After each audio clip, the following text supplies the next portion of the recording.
Okay, good morning, everyone, and welcome to City Club Missoula's September Forum, the energy industry in Montana, the price of power. I'm Alex Karklins. I have the great privilege of serving as chair of the City Club of Missoula Board of Directors in 2025. Thank you all for being here today. City Club's mission is to bring together people to inform and inspire citizens on issues vital to the Missoula area community through public forums that encourage the discussion of new ideas and the free exchange of thought. We have a deep commitment to civility and civil discourse, even when discussing challenging topics. Some sincere thank yous. First, let me thank Missoula Community Access Television for supporting our forums as part of their media assistance grants to nonprofit organizations. MCAT serves our community on cable channels 189 and 190. You can view past forums on MCAT's YouTube channel. A special thank you to our executive level sponsors, Blackfoot Communications and First Security Bank. Our executive level sponsors are key partners in helping expand audience access and public awareness of upcoming forums. We are grateful to all of our sponsors at all sponsorship levels for their generosity and advocacy for our mission. We invite you to join as a sponsor or as a member by visiting cityclubmissoula.com. Thank you to our board of directors and especially our administrator, Jenny Rohrbach, who keeps things running smoothly behind the scenes. City Club would also like to acknowledge that we are in the Aboriginal territories of the Salish and Kalispel people, some of whom may be present with us today at this forum. Today we honor the path they have shown us in caring for this place for generations to come. Finally, 2025 marks the 20th anniversary of City Club Missoula. Thank you to all of those who have participated in our forums, provided sponsorships, and volunteered their time as board members over the years. We owe our current success to you. Now on to our panelists for this forum.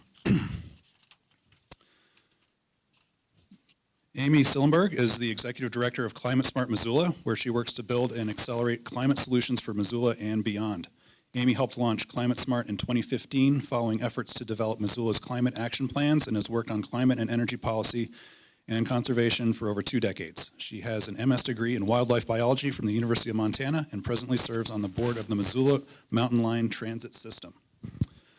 Rick Edwards is the Director of Community Connections at NorthWestern Energy. In that capacity, Rick has responsibility for the community relations, key account, and economic development activities in NorthWestern's 4-state service territory. Rick has worked for NorthWestern and formerly the Montana Power Company for the past 46 years. Rick is currently the chair of Headwaters RC&D and a board member of a variety of organizations, including the Butte Local Development Corporation, the Montana Ambassadors, the Montana Economic Developers Association, the Montana Council on Economic Education, and the Montana State Chamber of Commerce Foundation. Rick and his wife Lori have 5 children and 12 grandchildren. He provided their names, but I'm not going to read them out.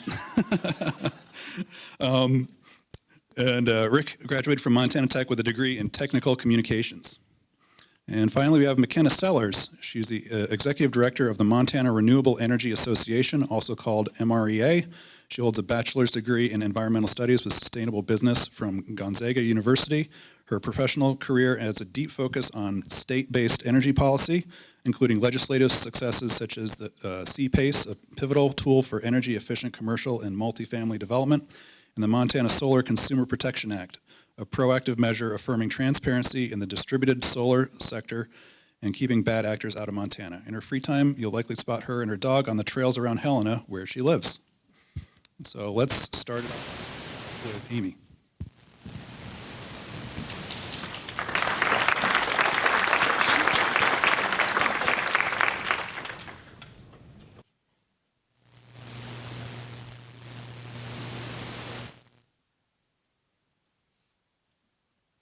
I think we got it. Can everybody hear me?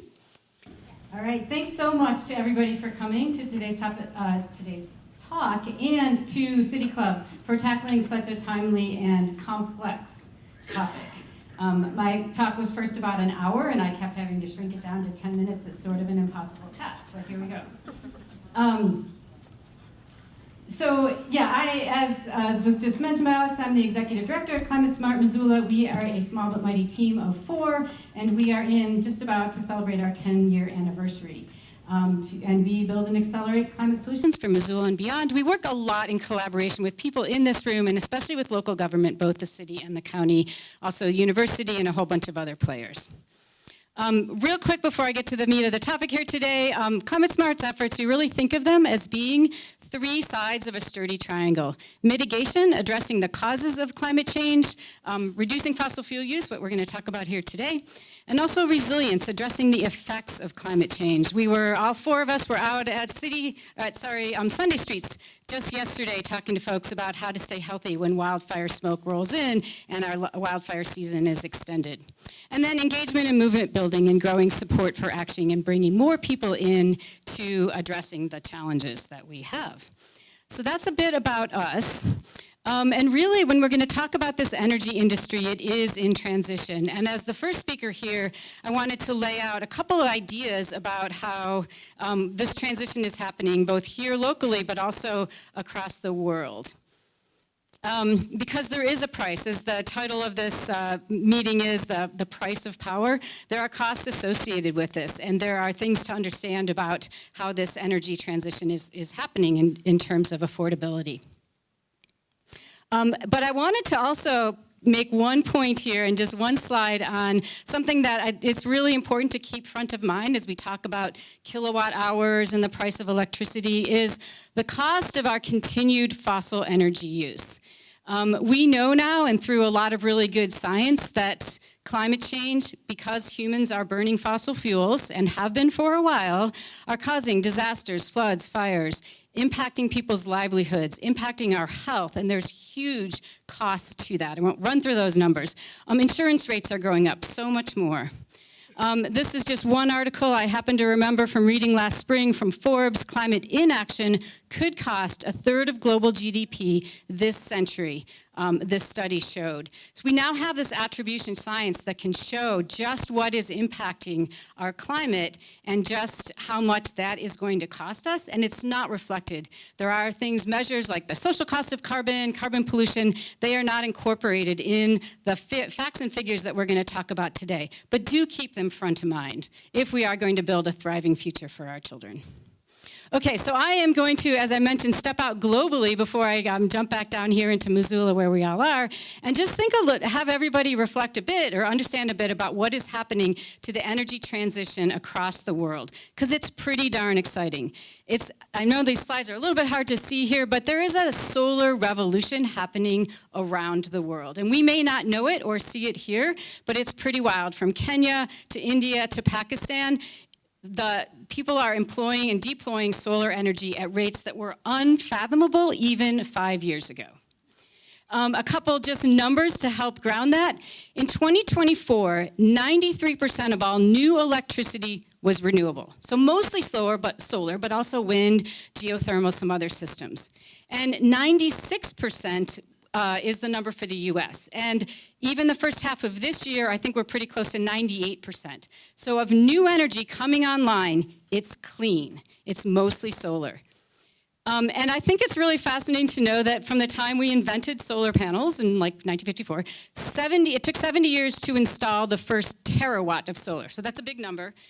But then it took 2 years to get to the second.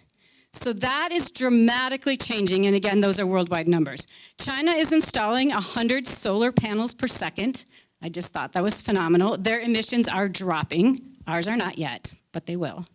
And then there's this incredible growth of battery and storage to help that clean energy be useful hours and weeks and even months down the line. And if anybody really wants to be inspired, some of those numbers are in the brand new book from Bill McKibben, Here Comes the Sun. It's phenomenal. And he really speaks to not just how the solar revolution is transforming our energy use, but also really geopolitics, because every single country can produce their own energy and be less tied to petrol states, to would-be dictators, to all kinds of things. So it's important to know that the sun has a lot of potential and is happening. Okay, and just a couple quick graphs to show you how that's working. This is the price of solar PV panels Back in 1975, they were really expensive, and now they're dirt cheap. We still have to pay people to put them up, but the price of solar panels has really decreased. And then looking at batteries more recently, starting in 1991, the costs of batteries are falling, and the quality is going up. They're becoming more dense, holding more energy. Another really positive trend that we need to take advantage of. A quick peek of how that's working out in the state of California, the fourth largest economy in the world. This is just a picture of a day in the life of August in California. They use a lot of solar, and if you look it over and you can see that little purple cone there, that's battery storage. So basically what it's allowing them to do is extend their solar and bring down that peak load, and they need less fossil fuels. They've decreased their use of natural gas, depending on the time period, 25 to 45%. So their solar plus battery is allowing them to use a lot less fossil fuels. And they have all kinds of other great ways that they're connecting people to clean energy. Okay, so bringing you here to Montana, this is just a picture of some of the transmission grids out there. And it's just the point that we here in Montana are not an island unto ourselves. We are very connected. And the future of energy costs and the future of this energy transition really does, to some degree, depend on what we do here, but also what is happening in Oregon and Washington. They are now, they have passed clean energy bills. They're dealing with climate. They don't want our coal. They would like our wind. We are connected in ways that are very complicated and we don't have time to get into, but that whole transmission world is super interesting and also reminds us that what we do here has big implications. So as we think about the future, what we do also depends on what other states and what our country does. And, whoops, let's see here. Another thing that's going to be affecting our future, and there's just one slide, this could be an entire City Club presentation and talk, is how the price of power and the cost of our energy systems are going to be affected by the introduction of data centers and AI. So I won't go into this. It's just really critical that as these systems come in to our states and other states, we figure out what kind of energy is going to be provided and procured to power them, and water, they use a lot of water, and also who pays for that. And that's really going to be in Montana. If we do get some data centers here, there's some proposals. How do we ensure that we, customers and ratepayers, don't bear the brunt of the costs of those data centers? There's no way there's 2 minutes left. Okay. Here we are in Missoula, though. Okay, so Missoula has passed a 100% clean electricity goal by 2030 for the Missoula urban area by the city and the county, and that was passed back in 2019. And so that drives a lot of the work locally that's happening for clean energy. And this is a slide that I pulled from the last time I talked at City Club, which was 2021, the exact same slide, where we were really excited to make action on that goal 5 years ago. And we were really excited to work with NorthWestern, and there has been some progress. There are conversations with NorthWestern where they can help us procure more clean electricity to meet that goal, and yet it's been slow. It's been really slow because we haven't gotten there yet. We have an MOU. We have no agreement to make clean energy, expand that in Missoula with NorthWestern. So there's some urgency there. So we do work a lot on solar and helping people and businesses get solar to help reach that goal, but we need NorthWestern to help us really get there. We also have some programs, and I won't go into these too much, but where we're looking at buildings and how we can make sure buildings use less energy more efficiently, make it so that folks that are living in affordable housing, have trouble paying their bills, can afford their energy, because equitable, affordable energy matters to all. And one of those programs in this built environment is electrification, helping people get more efficient electrical appliances, potentially pair those with solar. It's Electrify Missoula, there's a program of Climate Smart, and the city and the county work together on that program. And so, where do we go from here, and what can we do? The last thing I'll just mention, I'm excited for the table talk, is if you're concerned about the cost of energy, we have a Public Service Commission. Jennifer Fielder is our representative. Call her, talk to her about the importance of affordable energy, or our governor, or our elected officials, locally all the way up to our senators. They need to hear from us. And the last thing that I'll just mention and what we can do is, had to put in one slide here, we love to talk about clean energy and climate and everything that we can do. We've got a big week coming up, September 27th. There's a Climate Fest where you can learn more about solar down at Caris Park from 10 to 2, and then a whole week of events, and we're happy to share more about those. Thank you.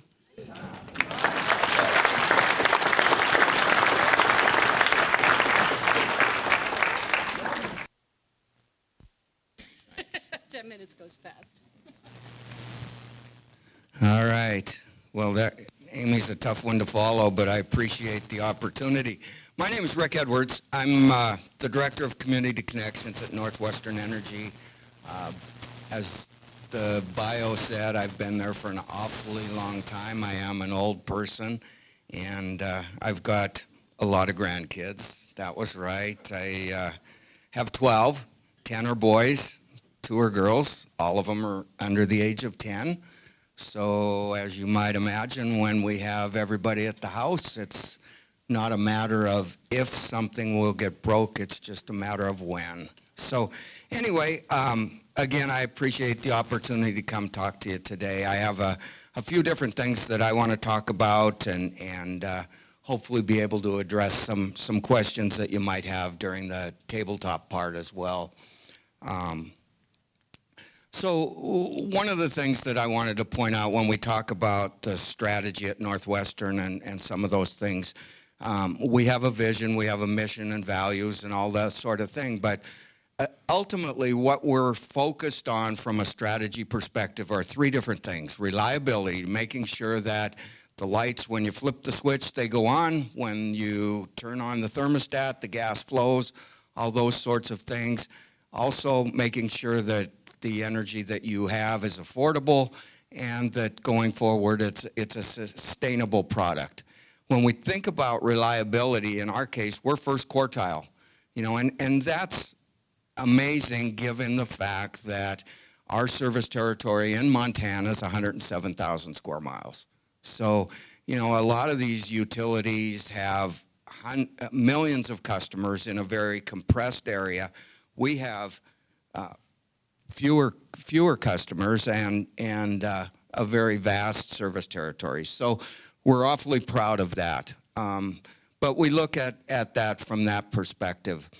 I want to talk a little bit about our portfolio, and it kind of follows some of the stuff that maybe Amy talked a little bit about earlier. But, when people think about or talk about NorthWestern Energy, and you look at things in the newspapers and listen to the media, you would think we are all fossil fuel or thermal generation, and really that's not the case.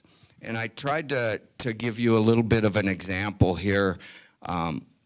When I talk to people about our portfolio, it's really a third, a third, and a third.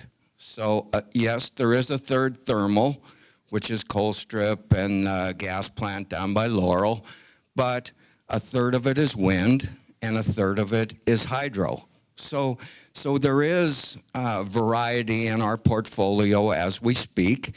You see there is a small portion of solar that continues to grow, but it is a very diversified portfolio. At the end of 2024, that changed a little bit when we added the Laurel generating station, or they call it the Yellowstone generating station. A little bit more thermal generation at that point, but still ultimately about a third, and a third. When you look at the end of 25, you've probably read in the newspaper, we're going to acquire a couple additional pieces of Colstrip. We're going to get Avista's and Puget's piece of Colstrip, and we're getting that free of charge. So that's a good thing. A lot of people don't like that idea, and I certainly respect that, but it's going to give us some opportunities for the ability to firm additional renewables going forward as well. So there's a lot of opportunities with that. So anyway, just want to share that. So the other thing we talk about, and Amy alluded to it a little bit, the transition to a green energy portfolio. Right now we have a goal out there to be completely clean by 2050. Hopefully we achieve that before that date, but it can be done, it will be done, but it's going to take some time.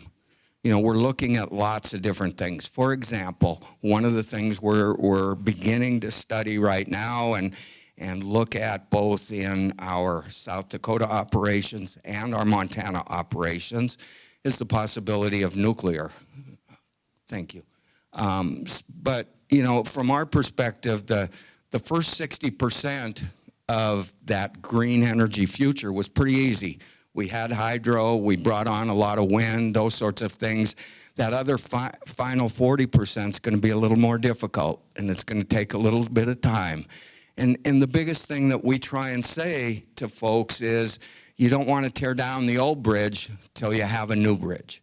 And so what that new bridge is going to be, I'm not certain at this point. Could be nuclear, could be something else, but we will get there. A few other closing thoughts that I'm just going to share with you quickly. The average electric rate right now is 12 cents per kilowatt hour, which is the 11th lowest in the country. We often hear from people that our prices are real high. Not the case. It's the 11th lowest in the country, 27% below the national average.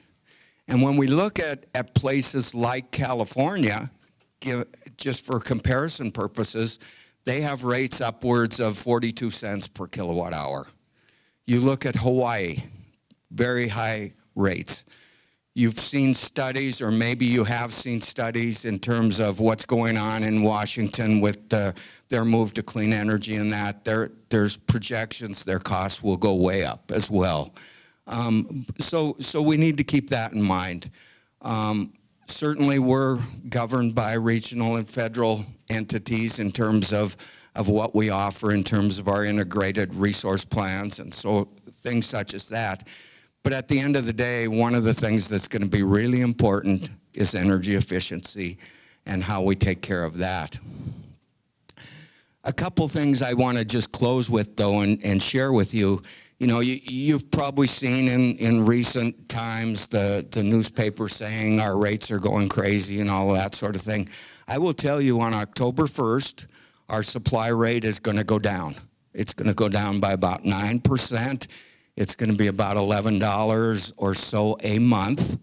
And that's good news. And that comes because of, in part, because of the Yellowstone generating plant. In other words, we're not having to import that high cost energy. We're able to do it at a much lower rate, which is going to allow us to provide that to our customers. A couple other things, the electric supply rate after that would be adjusted on January 1st again. The projection right now is that we'll continue to go down again. And then, as you all know, we did file for a rate review back in July of 24. We had the hearings, all of those sorts of things, and we're waiting for a final order from the Public Service Commission on that. Once they make the decision, right now the interim rates that were proposed are in place, and if the commission approves what we expect or hope that they do approve, you won't see any increase. It will be the rates that are there today. So with that, I look forward to some questions that you might have as we go forward, but with that, I'm going to turn it over to Makenna.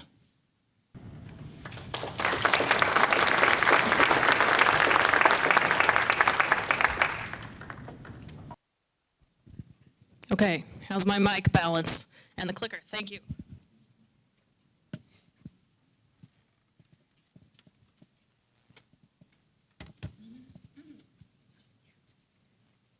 All right. Well, thanks everybody. My name is Makenna. I'm the executive director for the Montana Renewable Energy Association. Very much appreciate the invitation to come present to Missoula City Club. I really like this forum. And I mean, the energy, not talking electricity, but y'all's energy in this room is pretty fun too. So appreciate the opportunity, and I'm happy to share a little bit about our presentation today around the price of power, ? So who we are, the Renewable Energy Association, we are a nonprofit member-based organization. Our mission is fostering the growth of, got to click up here. We're fostering the growth and development of the renewable energy industry across Montana in 3 key ways. We focus on public education, events like this, events like Climate Fest and Climate Solutions Week. Awesome job to Climate Smart Montana, or Climate Smart Missoula. There's also a Climate Smart Montana if you're intrigued by them. So many different forms for public education and to learn about what's going on at the forefront of Montana and the nation's energy transition. We focus on policy, so we're often involved in the policy and regulatory space. The Renewable Energy Association shows up to the legislature in Helena. We just got done with a session here in 2025. I'll be making a few comments about what we got out of that session and some review. And also in the regulatory space, Amy mentioned the Montana Public Service Commission. They play a key role in Montana's energy parameters and how much we pay for power, tariffs, and managing the balancing interests of a monopoly that needs to stay healthy and a captive customer. So I mentioned our mission, but we have a pretty diverse membership ranging from individual homeowners who are just interested to know about distributed solar policies, just by the numbers, and I'll have a slide here making the comparison between your investor-owned utility versus a rural electric cooperative, because a lot of Missoulians, you might be in MEC or NorthWestern territory, or you might have Ravalli. I don't know. We'll just depending on where everybody came from today. But there are some distinctions there, and at any rate, I'll make sure to touch on that. But at a glance, in Montana, we've got about 10,000 net energy metered customers. So that's your rooftop solar homeowners and small businesses. That's an estimate. We're dealing with public reports on a national scale, and only investor-owned utilities as well as co-ops of a certain size are reporting some of that data. So that's the best that we've got, ranging from about 70 to 75 megawatts of nameplate capacity. So that is small, but an increasingly rapidly growing part of Montana's energy future is the distributed side. So that's your rooftop homeowners, your rooftop solar like what we've got here on this building. This gives you a little glance about our membership in the business realm. So I mentioned that we have solar homeowners who are a part of our membership and want to keep tabs on what's going on in the industry. We also have business members and tertiary members too, architecture firms, engineering companies. These represent the solar installation companies that operate across the state. So we have about 40 members in that realm. So that's a little background about MREA. If you're curious, we do have an installer directory. You can find it at montanarenewables.org. I'll say that 20 years ago, that installer directory looked a lot smaller than it does now. So we have a more competitive market, which I think is healthy. It means that you all, as potential solar buyers, would have a more competitive playing field to shop around. So we always recommend, we've been working on solar consumer protections for a number of years here as more companies come into the state, and we have more local businesses also popping up. Get 2 bids, at least. We always say that. So that's just a word to the wise. And you can check out our installer directory to find out who you'll get those 2 bids from. Other work that MREA does focuses on, so I talked about education, talked about policy. We also do workforce development and industry engagement. We'll host a number of webinars, and we operate statewide. I'm typically based in Helena, but our members are all across the state. So we meet you where you're at. So this price of power question is an intriguing one, and I'm looking forward to the tabletop questions that come out of today. But the first thing that came to mind for me is the the simplest yet answer we hear all the time, like, what is the price of power? Well, it depends. Depends on if we're talking about wholesale price or retail price, depending on what customer class you might be. Wow, that went fast. Utility service provider, as I mentioned before, and I'll glaze over that slide here, but we have differences whether you are a part of a co-op, you're a member owner, or you're a customer of investor-owned utility. And regional markets play a big role in the price of power also, depending on timing of generation. If there's a lot of solar cranking out in the Southwest, Arizona and Nevada, at the time that there might be a snowstorm up here in Montana, the price of power is going to be different in those two regions. So interconnectivity, as Amy alluded to, transmission is going to play a large, large role. This might be a little too small to see today, but I will be sure to provide my slides to anyone who asks for them. This is the Lazard levelized cost of energy comparison that gets updated every year. As you can see, this is the 18th version of the Lazard levelized cost of energy comparison. The cost of energy is going to depend on the resource type. Are we talking about renewables and storage, or solar and storage, wind and storage? Are we talking geothermal? Are we talking about nuclear or coal? And this levelized cost of energy shows the snapshot for the non-subsidized cost of energy resources. So we'll take a look at that maybe another time. Here's the regional connectivity portion. Again, Amy brought up a map of the transmission map of Montana. This is very timely. This is a trendy topic because it needs to be. The interconnectivity of Montana to Western energy markets can provide an economic development tool and also create an opportunity for us to buy cheaper power if we can get it. The connection of the Grid United project, Colstrip to the SPP markets east, I think that's going to be a really positive thing. And policymakers in the state are actively talking about this right now. In fact, there's going to be a panel discussion tomorrow over in Helena with energy-focused lawmakers. So this is important. The policy landscape also dictates the cost or the price of power that we're discussing today. MREA led two big policy priorities this year around renewables. One was the Montana Solar Shares Act, essentially providing a framework for the PSC to take a look at community solar or subscription-based solar for people that might not be able to put solar or batteries on their home or property that they own. That made it all the way through the legislature, unfortunately got vetoed by the governor. However, that momentum is still going. There's still an interest there to provide more diversity in our energy resources, and community solar is one of those that has the most direct customer access, so certainly one we're going to continue to take a look at. And then we also passed the Montana Solar Protection Act. If you'd like to learn more about what MREA is working on, please go visit our website, www.montanarenewables.org. But we couldn't delve into everything. You know, I might have glazed over and spent more time or less time than I should have, but I hope that some of these parameters are variables when we're thinking about the price of power, whether it's transmission and interconnectivity, resource type, who's paying for the power. You can also take a look, if you're a NorthWestern customer, at the on their website. They have rates at a glance, and I checked that this morning. The residential power rate is 15.79 cents a kilowatt hour, so it's always in flux, but that resource is out there and available to you to take a look at the price of power if you're a NorthWestern customer. I imagine MEC has something similar.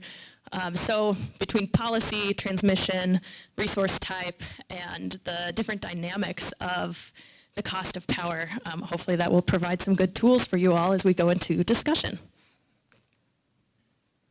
All right. Thank you. We're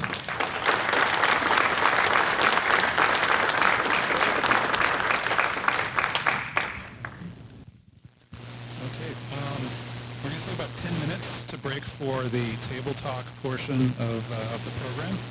If you're new to this, you'll basically just introduce yourself to your table mates, and you'll all formulate a question together and appoint someone to ask that question during the Q&A.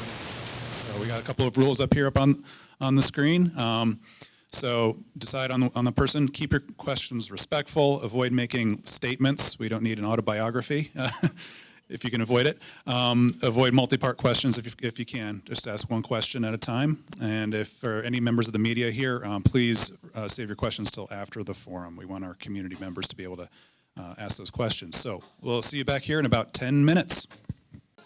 If we could get going, we're going to have two board members with mics going around the room to ask to pick up your questions. So when you're chosen, I'd like you to stand up, introduce yourself, and then provide your question to our panel. So if you look out, if you're ready to go, raise your hand. We'll have Ross and Dave will be going around wrangling questions for everybody. Okay.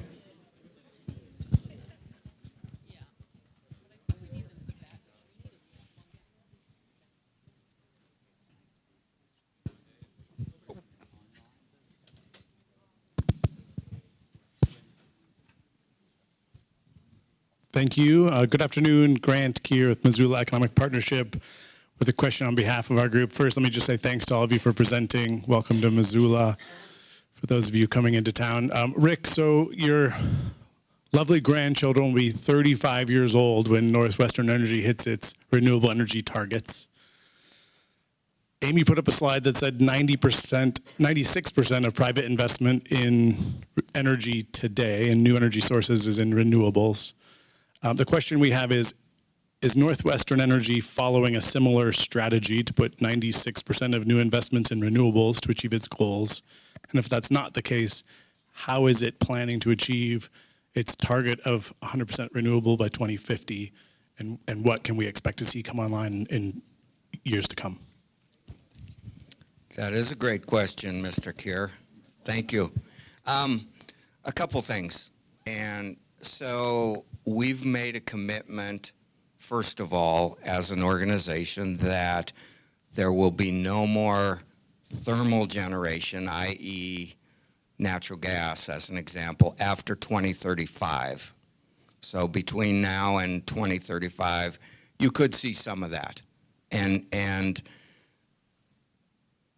our projection after that is, yes, it will be renewables being added to the system. As I mentioned, right now we're embarking on a study to look at nuclear and see if that's a possibility. SMRs, small modular reactors, that's looking favorable, and I think one of the things that we're doing is a study to gauge public perception of nuclear in the state. We're also looking at other opportunities as well. But long story short, we're looking at a variety of different technologies that will get us there. But it's not going to happen in the next 4 or 5 years, obviously. So hopefully that answers your question.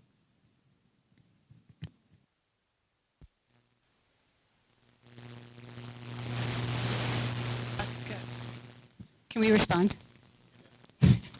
I'll just offer that I appreciate the fact that there's a lot of planning that goes into that. And that's, 10 years of thermal. And the International Energy Association says no new fossil fuels. The planet can't deal with it. So later really is too late. At some point, we've got to figure it out. And I really hope that NorthWestern can look at a lot of what other states are doing, even small, like Idaho Power has demand response, has ways that they can reduce that peak load, has smart metering. I mean, people are connecting their vehicles or their stoves, their batteries to drop that load down and do more with energy efficiency. You brought it up, and NorthWestern doesn't have a robust energy efficiency program.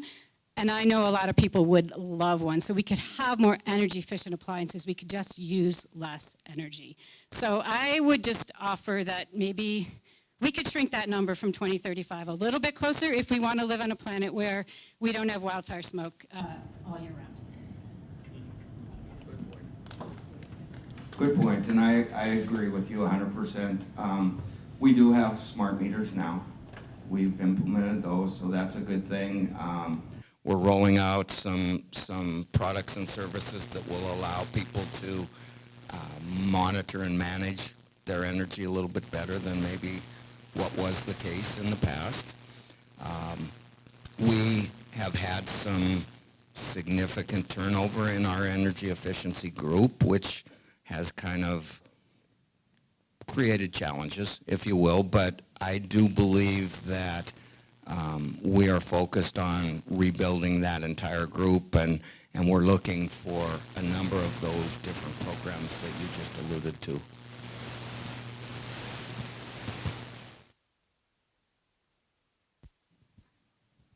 All right, similar question from our table. We noted that the city has made 2030 the goal for achieving 100% clean energy, while NorthWestern's goal is 2050. That's a difference of 20 years. If the city and county are going to double down on 2030 as that goal, we're curious to know how the panelists suggest we're going to sort of address this discrepancy and really move forward with accelerating the whole process of moving to renewable energy, clean energy.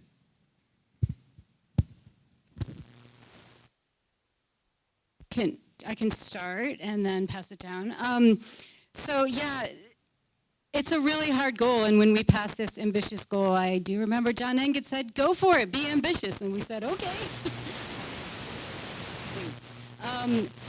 One of the main, it's a challenge to get there. We had anticipated more clean energy opportunities than we have in our state. Some of that's the legislature. There's all kinds of reasons. That being said, there's folks, Ivor from the city, Svein from Missoula County are working really hard every day. And that slide that I mentioned from 5 years ago when the city and the county created a MOU with NorthWestern to provide a good chunk of something big, basically a big clean energy system, solar or wind, that we could procure and we could commit to, that it would help us reduce the amount of electricity that is associated with our use here in Missoula that comes from dirty fossil fuels. So it gets a little complicated in the math, but if 40% of our electricity is dirty from, coal and gas, we could procure big solar, buy into that, purchase that, and that would reduce that number and shrink it down. 2030 is coming on close, and that's why I mentioned that this has been 5 years of discussions. I hear those discussions are ongoing and not dead yet, and that's a good thing, but we do need to ramp those up, and I do know our local government is trying at every turn to make those happen. So if you want to get in the details of that, I see Ivor right here, and she loves to get in the weeds on how all that works or gets stuck or where that is. There's also, again, shrinking the pie with energy efficiency. There's more solar here. It's going to be, it was a very ambitious goal.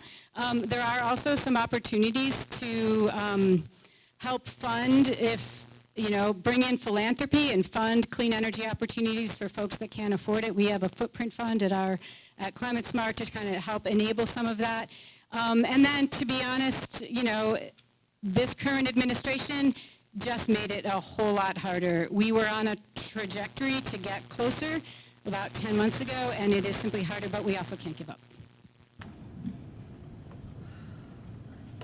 couple things to add to what Amy said there in terms of how we get to 100% at the time frame that Missoula as a city and county have set out, 2030, not that far away.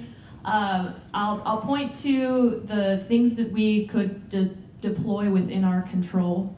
And so I'll say I'm very guilty. I'm the distributed energy resource person. I like the distributed stuff. I like the rooftop solar and the microgrid style. So that's a little bit more my world, just to lay that all out there for you. The tax credits from the federal level are expiring for homeowners at the end of 2025. So if you've ever thought about solar for your home or small business, now would be the time to take a pretty serious look at that, because that's something within your control. Even after December, when the tax credits phase out, there's still a few more years of the commercial tax credits for solar and batteries on the commercial side, so that might also apply to ag. Those are all things within our control. There's also some exciting things happening just looking around the Mountain West. You get the adage of, okay, well, if we're talking about renewables like solar and wind, when the wind doesn't blow and the sun doesn't shine, how do we fill that gap? Enter batteries, enter geothermal. There's a lot of these grid firming resources that it's not impossible. It's certainly a different load balancing equation to very heavily simplify it, and I'm not the expert in that world, but it's a dynamic that we can handle. Another exciting thing that we're seeing is pilot programs in Utah around balcony solar. So we're looking pretty seriously at that. Utah was the first in the country to pass legislation around enabling balcony solar. And on the terms of demand response, there are battery programs that are utility run. So whether it's a rebate or an incentive for a homeowner to install batteries with the agreement that the utility could use those batteries and deploy them when they're needed for the good of the greater grid. That's happening across other states in the Mountain West, and they have similar weather dynamics as we do, dealing with harsh winters and hot summers. So I'm excited for what's to come with some of that. The only other thing I would add, and I appreciate the comments that Makenna and Amy made, we do have the structure of the program that Amy alluded to in place. The couple of challenges with it going forward that are going to have to be figured out is it's a subscription-based product, so you're going to have the appropriate folks subscribe to that resource, whatever that resource is that will be built, and then the resource will have to be built so that can happen. But I know the structure of the program is in place. It's just a matter of continuing that discussion as I understand it. The other thing that we offer as a program, we have a green power program as well, where individual customers can buy blocks of green power in blocks of 100 kilowatt hours. It is not tremendously subscribed right now, but that program is out there as well. So I'll leave it at that. Hello, my name is Racine Bree. I'm actually curious about how the Black Hills merger is going to be playing into this. From what I understand, it's being done for scalable growth, which is great. But with the, not if, but when, data centers that are going to be needed, and the massive load that's going to put on our grid, how does this all play together and the cost associated with that in the long term? I'm going to address that a couple of different ways. First of all, in terms of the merger, I'm not able to speak in regard to the merger, and I'll tell you why. We had a person from our organization speak toward the merger a couple of weeks ago at an event, and one of the things that had to happen was every ounce of their communication had to be in a transcription and then filed with the SEC by 3 o'clock the same day. So there's some requirements going on. But I will tell you that at this point, where we're at is there has to be a filing with the Montana, South Dakota, Nebraska, and maybe Arkansas commissions, and we're not anticipating that merger would be complete until between 12 and 15 months from now. So roughly early 27. So at best, that's all I can share at this point. I apologize. But let me and thinking back to your other question though, and related to data centers. One of the things that are going on with data centers as we talk about it from NorthWestern Energy's perspective is the cost causer will pay. So there's a couple things that are going on presently that we need to be aware of. Number one, there's a question with the Montana Public Service Commission in terms of if those data centers come into Montana, where should the supply come from? Should it be from a third-party market entity, or should it be NorthWestern? And so that question is still out there. The other piece of it is for those very large loads, they may need additional infrastructure upgrades, transmission, distribution, whatever, that will be on the cost causer. That will not be, those will not be costs that are shared or passed on to other customers, if you will. So hopefully that addresses that part. Maybe just a quick follow-up on that. I mean, I think that's maybe NorthWestern's approach and the goal. The devil will be in the details. We are not just bystanders in that. We have to let our public service commissioners know that we do not want to pay for those data centers. Jennifer Fielder is very concerned about affordable energy. So, you know, NorthWestern may present something, but it's really going to be up to the determination of our Public Service Commission what we end up paying for and how much is borne on the backs of current businesses and ratepayers, what tax structure they get, what taxes they pay. That some of that is determined at the state legislature. Right now, big data centers pay very little in taxes relative to you and I and our homes. So it's going to be super important that we talk to people about that. And then there was proposal at the last legislative session to have energy disclosures for data centers. That didn't pass. Katie Sullivan brought that forward at the next legislative session. We can do better there to help current residents and businesses not bear the brunt of these, which has happened in other states. It is really driving energy costs up in other states, and it doesn't have to happen here if we all stay involved. Thank you. I want to say thank you. My name is Stacy. I'm not going to stand up, but I'm over here if you need to know where I am. I want to say thank you for that, for the discussion of data centers, because our table did have a question about the rate increases associated with those three, particularly data centers that are being planned for Montana. So to know that there's thoughtfulness there is important.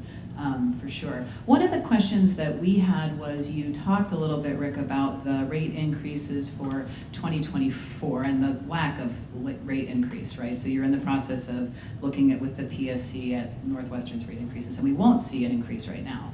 As we looked at data centers, right, and we also looked at, somebody was talking about lack of federal incentives from an energy efficiency standpoint and a renewable energy standpoint. As we look at this next rate cycle, one of our questions was related to incentives. You answered the data center piece, but the incentive piece is now going to be completely lacking, right? I've been working for 25 years in energy efficiency and renewables at a state, not Montana, other states, but federal level. I know those things are going away. We all do, right? But we still have requirements for energy efficiency that all of you mentioned. And my question is how we're going to replace those incentives that came to us from the feds. Primarily, there are other sources for it, right? And is there something like the state of Oregon with their PSC and Energy Trust Oregon has an allocated, my terms are going to be wrong, but amount of money that comes from the ratepayers that goes into a fund for those energy improvements. And so I won't long-wind it here, but I'm looking for an answer about how the incentives get replaced when they go away and whether that impacts our next rate cycle.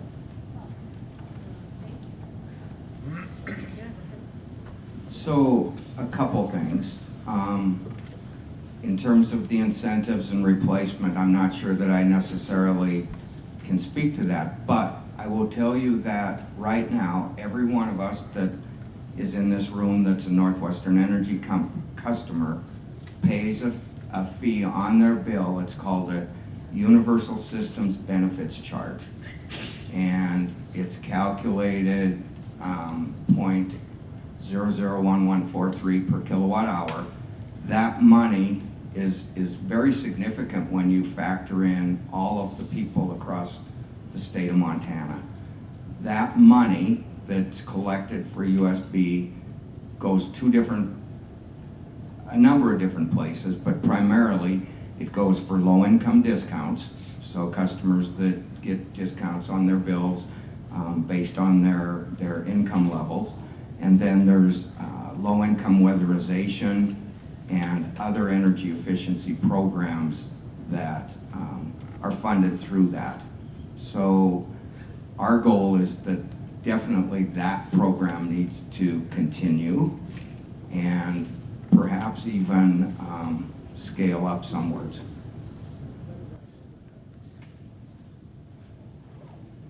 I mean, the fact of the matter is it does need to scale up. We have a lot of USB funds that aren't spent, or they're just spent to help people with their bills, but not to spend for the underlying issue of the fact that their homes aren't weatherized. And so, yeah, we look at EcoTrust of Oregon and just like weep sometimes because doing really good stuff that we don't have the money to do, and we need more funds for that. How we're gonna make up those incentives is they're not gonna be made up immediately. We're gonna have to figure out everything from philanthropy to changing the 2026 elections to changing the 2028 elections and get back to what the Inflation Reduction Act offered, which was transformational and crushing at its time. One other policy, it doesn't answer the question fully, but the state legislature has deliberated on an energy conservation standard, basically an energy efficiency standard that would be adopted statewide. Has been contentious. NorthWestern has actually come on the opposing side of that one because it was too complicated. Well, I'll let them choose. Yeah, I should not speak for why, but I know that happened. And the legislature has never passed that energy conservation standard, but it is yet another potential tool to be filling some of that incentives gap that you referenced. And that's buildings related? Or? Across the utility service territory, I believe, but. Yes, so we'd like to ask why the University of Montana is not allowed to backfeed the electrical grid with its new energy efficient heat plant and power generation plant.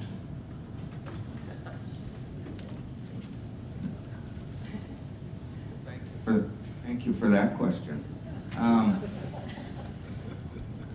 I can't speak to it 100%, but what I can speak to is when that project was first contemplated and when it was brought forward, there are certain processes that need to be followed in terms of how they request interconnection. And the process that the University of Montana went through at the time was that they would not put anything back on the grid. And so that was the thought process there, and that's how things have materialized since in terms of the project and that sort of thing. Basically, the energy that they produce through their natural gas turbines is going to offset potentially a portion, probably not all, of their energy, because their generation is roughly 5 megawatts. Their load is higher than that as a university. So anyway, I hope that answers your question, but really it was process driven at the very beginning of the project.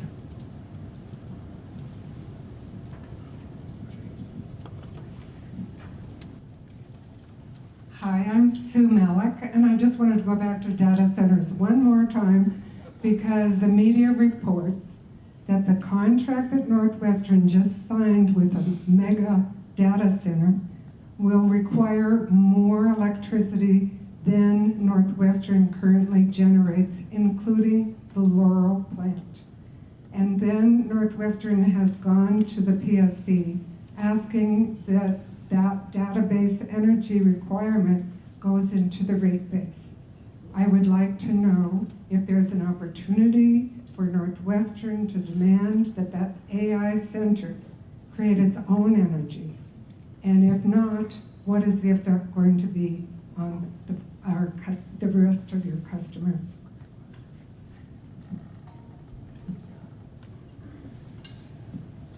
Thank you for the question. A few things. I think I tried to allude to it earlier in terms of the one question that exists with the Public Service Commission in terms of who provides the supply. And I think that question is still out there. I do know recently the commission staff came back and felt that any of these large load customers would have to receive their energy from a third party, not NorthWestern. That has not been ratified at this point by the commissioners, but I know that that was some of the guidance that was provided.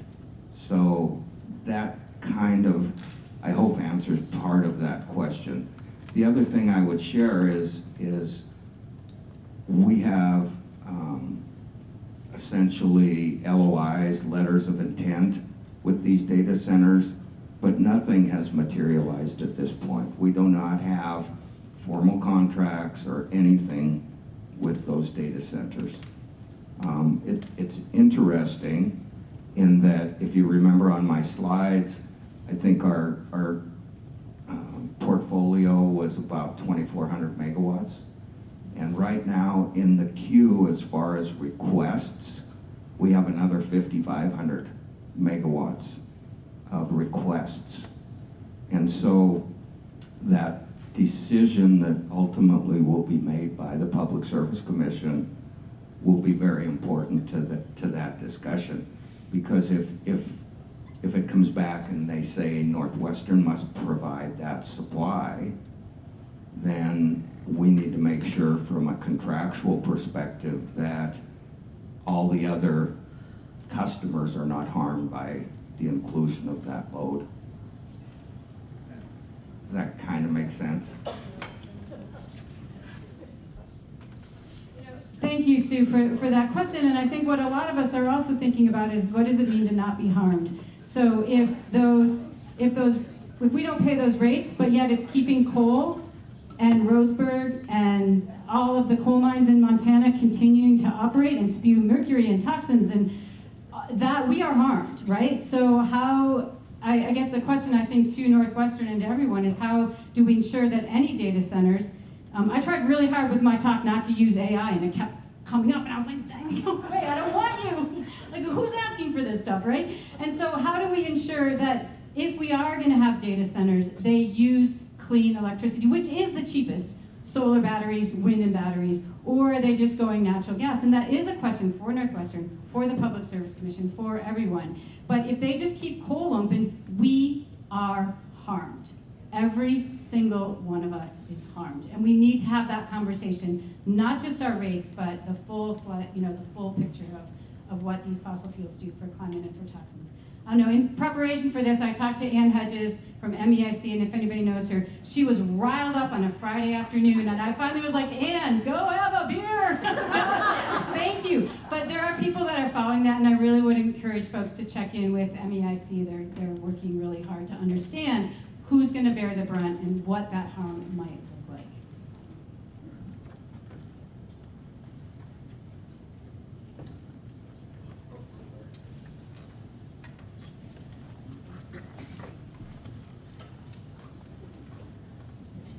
Thank you so much. My name is Brendan. My question is actually about opportunities for cooperation.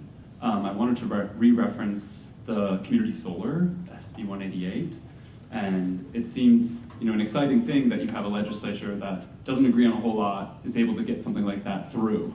So there's clearly an appetite for, in some degree, for collaboration to deal with this energy crisis, as well as sort of agreements around the need for an improved transmission grid.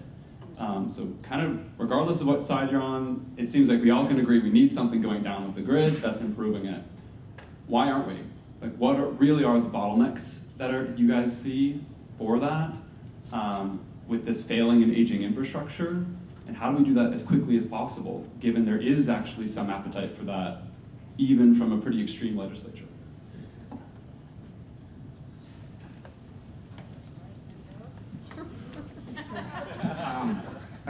A couple things.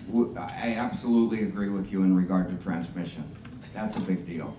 And we need more transmission going all different directions in the state, and we're looking at that. We're looking at some transmission projects for NorthWestern. We're also involved in that project that the folks talked about already, that Grid United. So we're looking at a lot of that as well. I'll touch on my understanding, and again, it's Rick's understanding of what went on with the community solar, because it did pass legislature, the governor vetoed it, and my understanding, the rationale behind the veto was not that it was a bad bill, not that it didn't make sense, but that it had no sideboards on it. Meaning that, for example, in the proposal, there was a thought that it would be 100 megawatts, 25 megawatt facilities, and it was outside of the realm of all the net metering laws and all of that sort of thing. And so at the end of the day, at least my understanding was, because there weren't sideboards to it, that's why he vetoed it. But I don't think going forward that it's off the table. It's a good question of like, why aren't we doing more? I agree. I think everyone at this table, and hopefully this entire room, agrees on the need for more advanced transmission capacity and more smart energy resources deployed on the grid. One thing that I didn't get to mention is how quickly deployed distributed energy resources and community solar systems can be put online. I mean, we're talking about the difference of if you're getting your rooftop set up with solar, that's a couple of days. On the installation side, of course, there's a lot of paperwork. On the community solar, that mid-scale, those 5 megawatt projects, those can be ready to go in 12 months or less. So as far as the dispatchability of distributed energy resources that we have now, it's fair to say, okay, transmission mega build out, we're a couple decades. SMRs, I mean, in the eye of, depending on who you ask, but 10 years is what I usually hear, 7 to 10 years. I think it's always 7. So deploying what we have now and the technologies available now, I think is huge. The legislature is looking at transmission. I know that NorthWestern is taking a hard look at transmission and involved in that Grid United project. I just affirm that everyone on all sides of the aisle agrees about we need more electrons and we need more transmission. So however we can be better activists, for lack of a better word, about that, because we all collectively agree, like, let's go for it. We're at our time, I'm sorry, but cut you off, but okay, look, go ahead. I was just gonna offer that. This is a place where we can connect with rural, urban, different people in the political process, and just make sure that the facts are true, because there's a lot of disinformation out there. But once people have the facts, we could make incredible progress in a bipartisan, collaborative way. So thank you for that question. Okay, with that, just give thanks to our great panelists, Amy, Rich, and Makenna. And next month we will have our mayoral debate. So we should have information on the website pretty soon, and sign up early.